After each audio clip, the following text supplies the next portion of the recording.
ভারতে আজও কোভিড সংক্রমণে বিশ্ব রেকর্ড। একদিনে মৃত প্রায় 2800। দিল্লির অবস্থা সঙ্গীন, এখনো বহু মানুষ শুধু অক্সিজেনের অভাবে সেখানে মারা যাচ্ছে। বিস্তারিত শুনবেন সরাসরি দিল্লি থেকে। ওদিকে বাংলাদেশ 2 সপ্তাহের জন্য ভারতের সাথে সীমান্ত বন্ধ করে দিয়েছে। প্রতিবেশী ভারতে এই ভয়াবহ সংক্রমণের মাঝেই বাংলাদেশে আজ থেকে লকডাউন শিথিল। বর্ডার বন্ধ করলেও অনেক ইললিগাল বর্ডার আছে, সুতরাং এটা বন্ধ করা খুব কঠিন। যেটা সবাই বলছে, আমি একই কথাই বলবো যে একটা জিনিস এখন সবচেয়ে বেশি জরুরি, সেটা হচ্ছে মাস্ক পরা এবং জনসমাগম যত দূর সম্ভব এড়িয়ে চলা।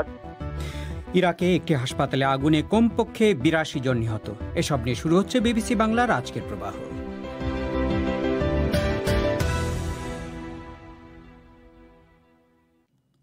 রেডিওর পাশাপাশি অনুষ্ঠান আপনারা লাইভ শুনতে পাচ্ছেন আমাদের ওয়েবসাইটে www.bbcbangla.com। প্রবাহে আপনাদের স্বাগত জানাচ্ছি শাকিল আনোয়ার। ভারতে আজ নিয়ে টানা 4 দিন ধরে দৈনিক কোভিড সংক্রমণের বিশ্ব রেকর্ড ক্রমাগত ভাঙছে। আজ সকালে সে দেশের স্বাস্থ্য মন্ত্রণালয় জানিয়েছে যে গত 24 ঘন্টায় প্রায় 3.5 লক্ষ নতুন রোগী শনাক্ত হয়েছেন।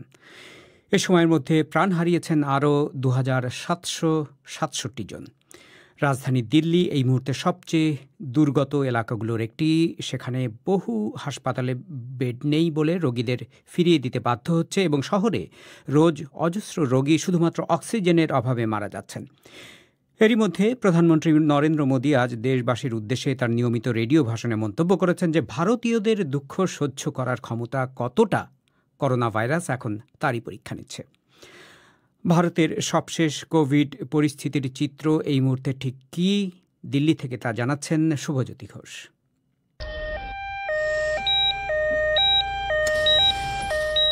সরকারি ও বেসরকারি প্রতিষ্ঠানগুলো মিলিয়ে রাজধানী দিল্লির স্বাস্থ্য অবকাঠামো অন্তত বাকি দেশের তুলনায় অনেক গুণ যে ভালো, তাতে কোনো সন্দেহ নেই। কিন্তু হাজারে হাজারে কোভিড রোগীর চাপ ও পর্যাপ্ত অক্সিজেনের অভাব মাত্র দিন শতেকের মধ্যে সেই পরিষেবাকে ভেঙে চুরমার করে দিয়েছে।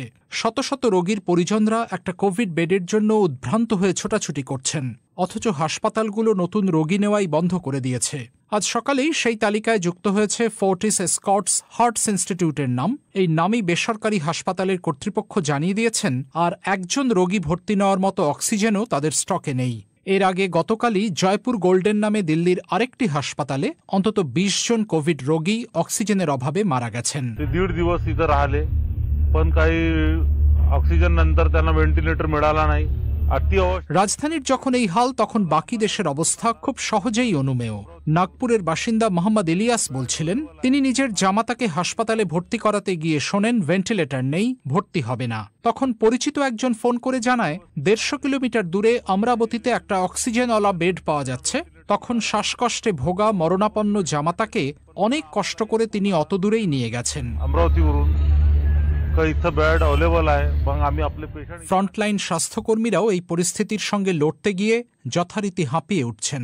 You reach the hospital and it is absolute pandemonium. Patients, oxygen saturations dropping, patients getting ventilated, your juniors calling you. Critical care specialist doctor Shashwati Sinha যেমন বিবিসিকে বলছিলেন, আমাদের সব হাসপাতালে একেবারে শোচনীয় অবস্থা। রোগীদের অক্সিজেন স্যাচুরেশন হু করে কমছে, তাদের ভেন্টিলেটরে দিতে হচ্ছে। ভয়ার্ত জুনিয়র ডাক্তাররা আমাদের সারাক্ষণ আইসিইউতে ডাকাডাকি করছেন। কোভিড আইসিইউ এর অবস্থা এক কথায় মর্মান্তিক। প্রতিদিন এত বিপুল সংখ্যায় রোগীকে ভর্তি করতে হচ্ছে, গত বছর কিন্তু এ জিনিস আমরা দেখিনি। Rise in COVID-19 admissions has been phenomenal. কিন্তু মাত্র 2-3 সপ্তাহের মধ্যে মোটামুটি স্থিতিশীল থেকে ভারতের কোভিড পরিস্থিতি এরকম বিপজ্জনক হয়ে উঠল কিভাবে? The way the charts have climbed is really quite amazing. We went from 10 million to 11 million cases in 66 days. ভারতের নামী ভাইরোলজিস্ট শাহিদ জামিলের মতে, যেভাবে ভারতে কেসের সংখ্যা বেড়েছে তা আসলে চমকে দেওয়ার মতো। এদেশে 10 থেকে 11 মিলিয়ন কেস হতে সময় নিয়েছিল 66 দিন, অথচ 11 থেকে 12 মিলিয়ন হয়েছে 34 দিনে, আর পরের 1 মিলিয়ন বেড়েছে মাত্র 15 দিনের ভেতর। কিন্তু গত ডিসেম্বর জানুয়ারিতেই আমরা বলেছিলাম যথেষ্ট সংখ্যক মানুষ সংক্রমিত হয়ে গেছেন এবং গ্রাফ এখন নিম্নমুখী হতে বাধ্য। তাহলে হঠাৎ কি এমন হলো যে এত লোক আবার আক্রান্ত হচ্ছেন? এর একটাই সম্ভাব্য ব্যাখ্যা, ভাইরাসটা পরিবর্তিত হয়েছে, নিজেকে মিউটেট করেছে। only logical explanation for this is that the virus has changed. এই পটভূমিতেই প্রধানমন্ত্রী নরেন্দ্র মোদী আজ তাঁর মন কি বাত শীর্ষক বেতার ভাষণে কার্যত স্বীকার করে নিয়েছেন মহামারীর প্রথম ধাক্কা সামলানোর পর দেশের যে মনোবল ছিল তা এখন ভেঙে পড়ার মুখে। आज आपसे मन की बात एक ऐसे समय कर रहा हूं जब कोरोना हम सभी के धैर्य, हम सभी के दुख बर्दाश्त करने की सीमा की परीक्षा ले रहा है। তিনি আজ দেশবাসীর উদ্দেশ্যে বলেন, করোনা এখন সকলের ধৈর্যের পরীক্ষা নিচ্ছে, শোক দুঃখ সইবার ক্ষমতা কতটা তার পরীক্ষা নিচ্ছে। বহু প্রিয়জন অসময়ে আমাদের ছেড়ে চলে গেছেন। করোনার ফার্স্ট ওয়েভ সাফল্যের সঙ্গে সামলানোর পর আমাদের মনোবল ও আত্মবিশ্বাস ছিল তুঙ্গে, কিন্তু এই ঝড় আমাদের দেশকে এখন কাঁপিয়ে দিচ্ছে। लेकिन इस तूफान ने देश को झकझोर दिया। রাজ্য সরকারগুলোকে সর্বাত্মক সমর্থন দিয়ে কেন্দ্র এই বিপর্যয় সামাল দেওয়ার চেষ্টা চালিয়ে যাবে বলেও মিস্টার মোদী আজ ঘোষণা করেছেন। তবে বিশেষজ্ঞরা বলছেন, দেশের জনসংখ্যার মোটামুটি 40% টিকা দেওয়া না পর্যন্ত ভারতে মহামারীর এই প্রকোপ স্তিমিত হওয়ার আশা দেখা যাচ্ছে না। কিন্তু সেই লক্ষ্যে পৌঁছতে ভারতের এখনো অনেক পথ বাকি। শুভজ্যোতি ঘোষ তিনি এখন দিল্লির স্টুডিও থেকে আমার সাথে যোগ দিচ্ছেন। শুভ, ভারতের পরিস্থিতি, বিশেষ করে দিল্লির পরিস্থিতি নিয়ে, এই যে অক্সিজেনের অভাবে মানুষজন মারা যাচ্ছে, এটা নিয়ে সারা পৃথিবীতেই উদ্বেগ তৈরি হয়েছে। তো আপনি নিজে দিল্লিতে বসে কি দেখছেন? শাকিল, এক কথায় এটাই বলার যে একটা সর্বগ্রাসী আতঙ্ক এখন আমি রাজধানীতে বসে যা দেখতে পাচ্ছি, এটা কিন্তু একেবারে সর্বস্তরে ছড়িয়ে গেছে। করোনা এতদিন বলা যেতে পারে যে হয়তো আশেপাশের বাড়িতে মহল্লায় হচ্ছিল, এটা যেন একেবারে ঘরের ভেতরে দোরগোড়ায় চলে এসেছে।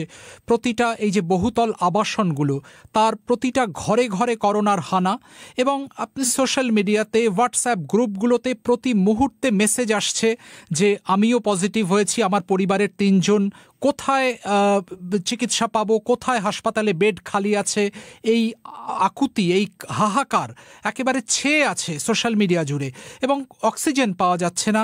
এমনকি একটা সামান্য RT-PCR টেস্ট, যাদের শরীরে সিমটমস বাসা বেঁধেছে, উপসর্গ দেখা দিচ্ছে, তারা কয়েকদিন আগেও বাড়িতে বসে বিভিন্ন সেন্টার থেকে লোক ডেকে এনে সেন্টার টেস্ট করাতে পারছিলেন।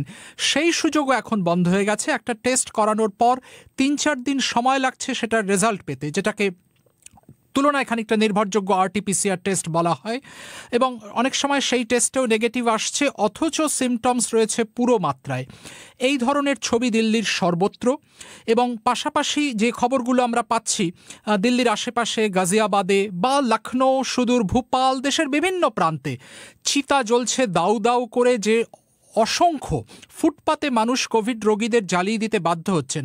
এবং বহু রিপোর্টে বলা হচ্ছে, দেশের সংবাদ মাধ্যম রিপোর্ট করছে যে প্রশাসন যে সংখ্যা বলছে কোভিডে মৃত্যুর, তার চেয়ে অনেক বেশি মৃতদেহ কিন্তু শ্মশানে বা কবরস্থানে সৎকার করতে হচ্ছে, যেটা কোভিড প্রোটোকল মেনে, যা থেকে বোঝা যায়। তাহলে এই যে পরিস্থিতি আপনি যে বর্ণনা করছেন, এবং আমরা যে জানতে পারছি বিভিন্ন সূত্রে, সেটা হচ্ছে যে পরিস্থিতি খুবই সঙ্গীন। তো প্রধানমন্ত্রী মোদী আজকে বলেছেন যে ভারতীয়দের ধৈর্যের পরীক্ষা হচ্ছে। তো এই কথায় কি মানুষ আশ্বস্ত হবে? কারণ অনেক সমালোচনা হচ্ছে যে যথেষ্ট প্রস্তুতি কি সরকারের ছিল কিনা। তিনি নিজে বারবার বিভিন্ন স্টেট ইলেকশনে যে ক্যাম্পেইন করেছেন, এরই ভেতরে মানুষ কি আশ্বস্ত হবে? শাকিল, কোনো সন্দেহ নেই সমালোচনার অভিমুখ এখন কেন্দ্রীয় সরকারের দিকে অনেকটাই, এবং যেভাবে প্রধানমন্ত্রী মোদী ও তার সহকর্মীরা বিশেষত জানুয়ারি-ফেব্রুয়ারি মাসে কোভিডের প্রথম ধাক্কা সামলে ওঠার পর যে যুদ্ধ জয়ের ঘোষণা করেছিলেন, বা তাদের বক্তব্যে যে প্রত্যয় ঝরে পড়েছিল, সেইটা নিয়ে এখন কিন্তু মানুষ প্রশ্ন তুলতে শুরু করেছেন। এবং আজকে মন কি বাত ভাষণে তিনি যেটা বলেছেন যে ধৈর্যের পরীক্ষা চলছে, মানুষের দুঃখ সইবার পরীক্ষা চলছে, এটাকে মানুষ কতটা সহজভাবে নেবে বা কতটা স্বাভাবিকভাবে নেবেন এটা বলা খুব কঠিন। ইতিমধ্যেই বিরোধী নেতা রাহুল গান্ধী তিনি খুব কড়া ভাষায় টুইট করেছেন। একটু আগে যেটা বলছিলাম যে বহু ডেথ হয়তো আনকাউন্টেড, আনরিপোর্টেড, যেগুলো নথিভুক্ত হচ্ছে না, বহু মৃত্যু। নিউ ইয়র্ক টাইমস আজকে তাদের 8 কলাম জোড়া শিরোনাম করেছে এই ব্যাপারে, এবং সেই নিউ ইয়র্ক টাইমসের ছবি তুলে ধরে রাহুল গান্ধী টুইট করেছেন, সরকার শুধু একটাই জিনিস করে যাচ্ছে, তারা অক্সিজেনের অভাব অস্বীকার করে যাচ্ছে, মৃত্যু যে লুকোনো হচ্ছে সেটা চেপে যাচ্ছে শুধু তাদের ইমেজ বাঁচাতে, ভাবমূর্তি বাঁচাতে। ফলে আক্রমণের অভিমুখ, আক্রমণের ভঙ্গি যে অত্যন্ত কঠোর, এবং সরকার সেটা ঢাকতে পারছে না, তাদের এই ব্যর্থতা, এটা কিন্তু ক্রমশ স্পষ্ট হয়ে উঠছে, তা নিয়ে কোনো সন্দেহ নেই। শুভ, আপনাকে ধন্যবাদ। দিল্লি থেকে বলছিলেন আমাদের সংবাদদাতা শুভজ্যোতি ঘোষ। ওদিকে ভারতে কোভিডের ভয়াবহ এই পরিস্থিতির প্রেক্ষাপটে বাংলাদেশ সরকার 14 দিনের জন্য ভারতের সাথে সীমান্ত দিয়ে যাতায়াত বন্ধ করে দেওয়ার সিদ্ধান্ত নিয়েছে। তবে এই সময় পণ্য পরিবহন অব্যাহত থাকবে বলে জানা গেছে। বিস্তারিত জানাতে ঢাকার স্টুডিও থেকে এখন আমার সাথে যোগ দিচ্ছেন সংবাদদাতা ফারহানা পারভিন। ফারহানা, এই যে ভারতের সাথে সীমান্ত বন্ধ করার সিদ্ধান্তের বিস্তারিত এখন পর্যন্ত কি জানতে পারা যাচ্ছে? শাকিল, বাংলাদেশের পররাষ্ট্রমন্ত্রী একে আব্দুল মোমেন এই সম্পর্কে নিশ্চিত করেছেন। আমি তাকে কোট করছি। তিনি বলেছেন যে ভারতে যেহেতু করোনা সংক্রমণ বেড়ে গেছে, তাই আমরা চাইছি স্থলবন্দর ও সীমান্ত থেকে মানুষের যাতায়াত 2 সপ্তাহ বন্ধ রাখার। এই সময়ে মানুষের যাতায়াত বন্ধ থাকলেও পণ্যবাহী যানবাহন চলবে।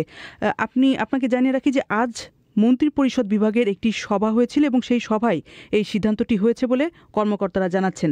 নাম প্রকাশ না করার শর্তে একজন কর্মকর্তা তিনি আমাদেরকে জানিয়েছেন যে ভারতে করোনা ভাইরাস সংক্রমণে খুব বেশি বেড়ে যাওয়ায় 2 দেশের মধ্যে যাতায়াত কড়াকড়িভাবে বন্ধ রাখার এই সিদ্ধান্তটি নেওয়া হয়েছে এবং আগামীকাল থেকেই 14 দিনের জন্য এই কড়াকড়ি থাকবে। তবে পণ্যবাহী যানবাহন চলাচল করতে পারবে বলে তিনি জানাচ্ছেন। অর্থাৎ সোমবার আগামীকাল থেকে এই সিদ্ধান্ত কার্যকর হতে যাচ্ছে। তো ফারহানা, পণ্য পরিবহন চলবে, কিন্তু 28 তারিখ থেকে আমরা জানি যে 28 তারিখ থেকে আন্তর্জাতিক রুটে আবারও বিমান চলাচল শুরু হবে ঢাকা থেকে। তখন কি ভারতের সাথেও বিমান চলাচল শুরু হবে? আমি এই বিষয়টি নিয়ে কথা বলেছিলাম বাংলাদেশের বেসামরিক বিমান চলাচল কর্তৃপক্ষের সাথে। সেখানকার চেয়ারম্যান মফিদুর রহমান তিনি আমাকে জানিয়েছেন যে লকডাউনের কারণে 28 তারিখ পর্যন্ত সব আন্তর্জাতিক ফ্লাইট বন্ধ রয়েছে। আপনি যেমনটি বললেন, তিনি বলছেন যে আমরা এখন স্বাস্থ্য অধিদপ্তর বা স্বাস্থ্য বিভাগের সিদ্ধান্তের অপেক্ষায় রয়েছি। তারা যেটা বলবেন সেটাই তারা কার্যকর করবেন। অর্থাৎ যদি স্বাস্থ্য বিভাগ বলেন যে ভারতের সাথে সমস্ত রকম বিমান চলাচল বন্ধ রাখতে, তাহলে তারা সেটাই কার্যকর করবেন। ফারহানা, তাহলে বোঝাই যাচ্ছে যে ভারতের পরিস্থিতি নিয়ে বাংলাদেশে দারুণ একটা উদ্বেগ তৈরি হয়েছে। তো আশঙ্কাটা কি, আসলে কি হতে পারে? অবশ্যই আপনি উদ্বেগের কথাটা বলছিলেন। আমি আজকে খোঁজ খবর নিয়েছি সারাদিনই। এই পরামর্শক যারা রয়েছেন সরকারের বিভিন্ন কমিটির করোনা ভাইরাস সংক্রান্ত, সেসব পরামর্শক, জনস্বাস্থ্য বিশেষজ্ঞ, তারা কিন্তু গভীরভাবে নজর রাখছেন এই ভারতের পরিস্থিতির উপরে। কারণ ভারত একেবারে পার্শ্ববর্তী দেশ এবং এই দেশটির সাথে বাংলাদেশের অসংখ্য মানুষের যাতায়াত প্রতিনিয়তই হয়ে থাকে।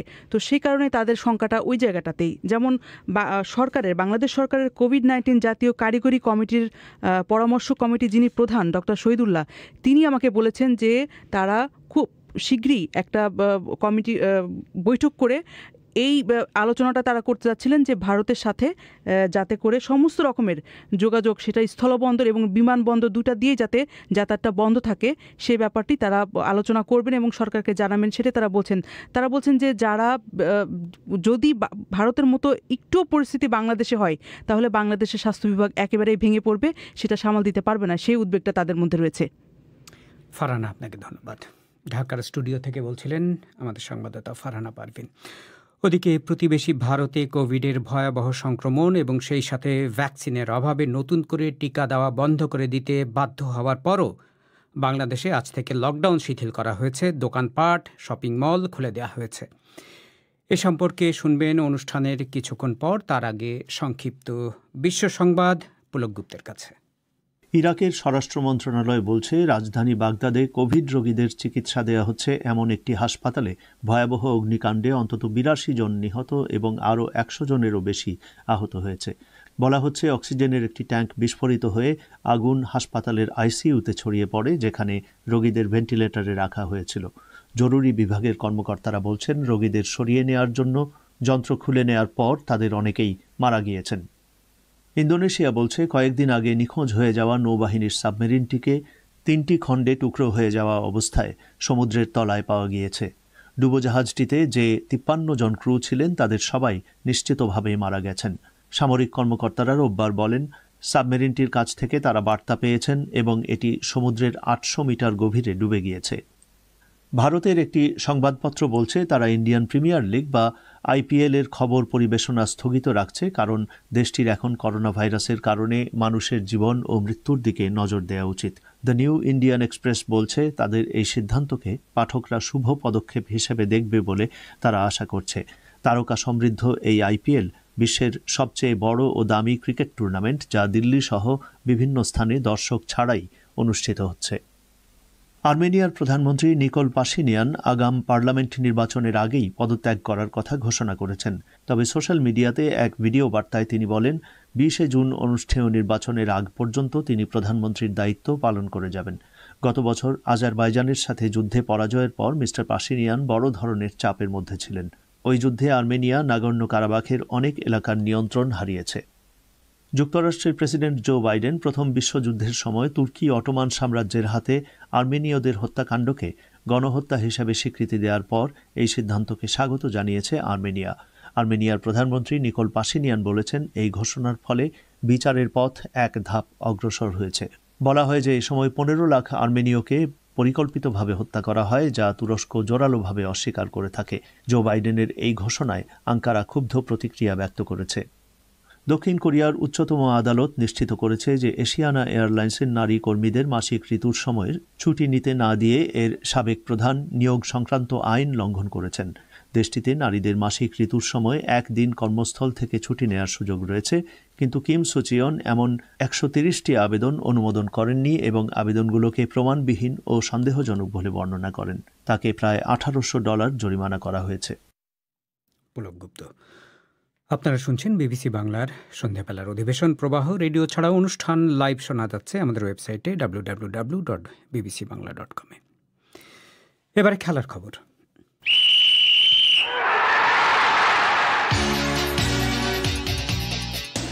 খেলার খবর পড়ছি রাহেন মাসুদ। শুরুতেই ক্রিকেট।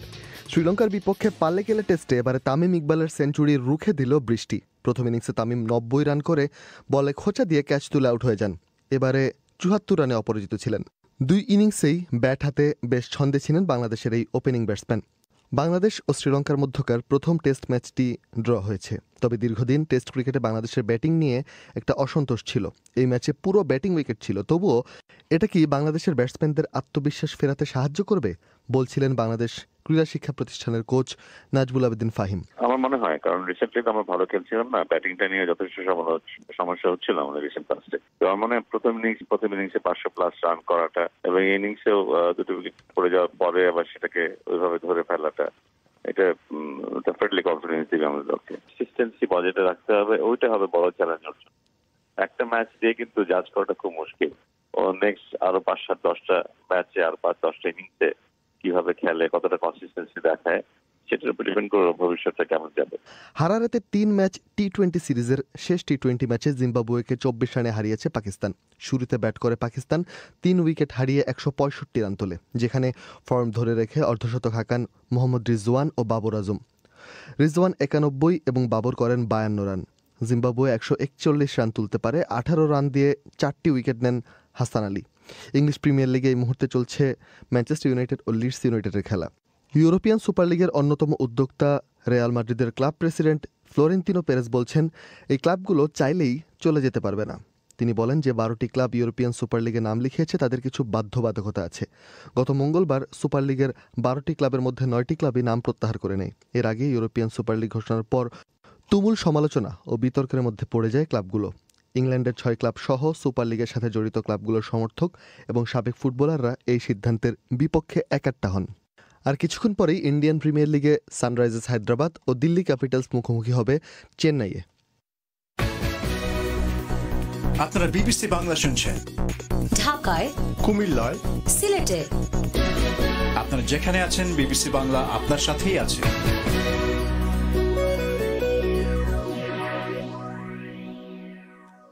প্রতিবেশী ভারতে কোভিডের ভয়াবহ সংক্রমণ এবং সেই সাথে ভ্যাকসিনের অভাবে নতুন করে টিকা দেওয়া বন্ধ করে দিতে বাধ্য হওয়ার পরও বাংলাদেশে আজ থেকে লকডাউন শিথিল করা হয়েছে। দোকানপাট, শপিং মল খুলে দেওয়া হয়েছে। সেই সঙ্গে 28 এপ্রিলের পর গণপরিবহন খুলে দেওয়া হতে পারে বলে ইঙ্গিত দিয়েছে সরকার।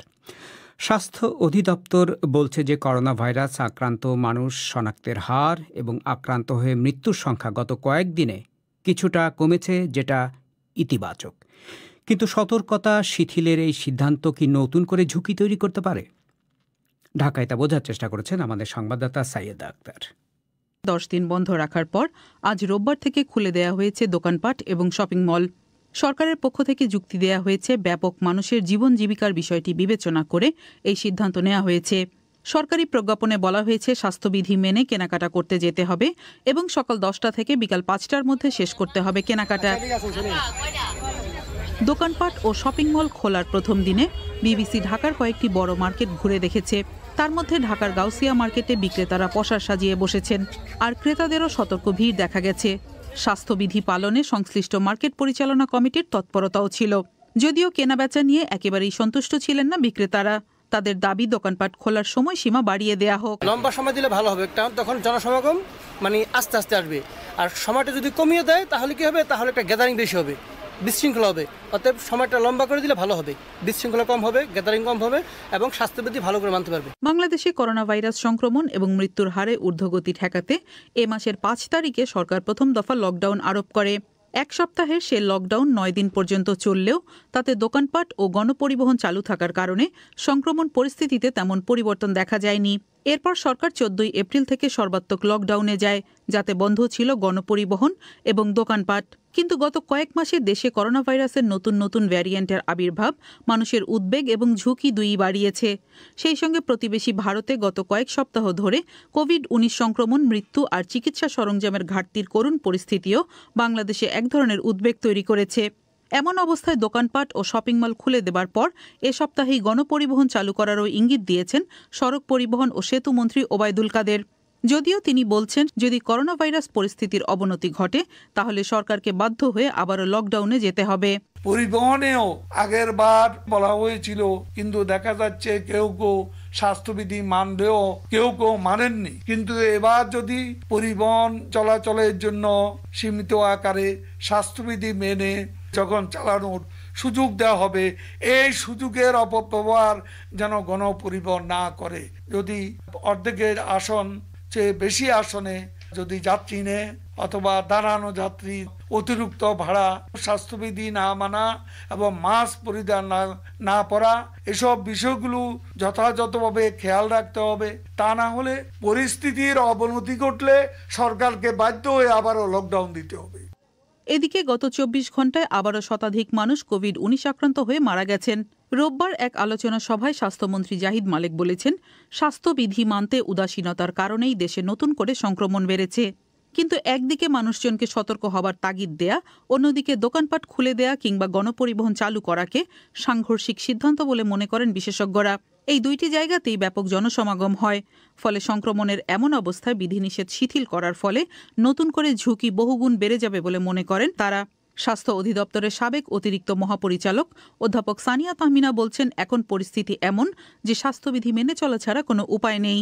আমরা আসলে কিন্তু জানিও না যে এখনো বাংলাদেশে কি এই ট্রিপল মিউটেন্ট ভাইরাস চলে এসেছে, কারণ যে পরিমাণ জিনোম সিকোয়েন্সিং করে এগুলো বের করতে হয় কন্টিনিউয়াস প্রসেস, সেই পরিমাণ সক্ষমতা বাংলাদেশের নাই। যে ল্যাবগুলো এগুলো করে তারা অধিকাংশই এখন টেস্টিং নিয়ে ব্যস্ত, সুতরাং তাদের সরকারি পর্যায়ে, বেসরকারি পর্যায়ে কেউ কেউ করছেন, জানি না তারা পেয়েছেন কিনা। এখন সতর্কতা, যদি আমরা বর্ডার বন্ধ না করতে পারি, আরেকটা হচ্ছে বর্ডার বন্ধ করলেও অনেক ইললিগাল বর্ডার আছে, সুতরাং এটা বন্ধ করা খুব কঠিন। যেটা সবাই বলছে, আমিও একই কথাই বলবো যে একটা জিনিস এখন সবচেয়ে বেশি জরুরি, সেটা হচ্ছে মাস্ক পরা এবং জনসমাগম যত দূর সম্ভব এড়িয়ে চলা।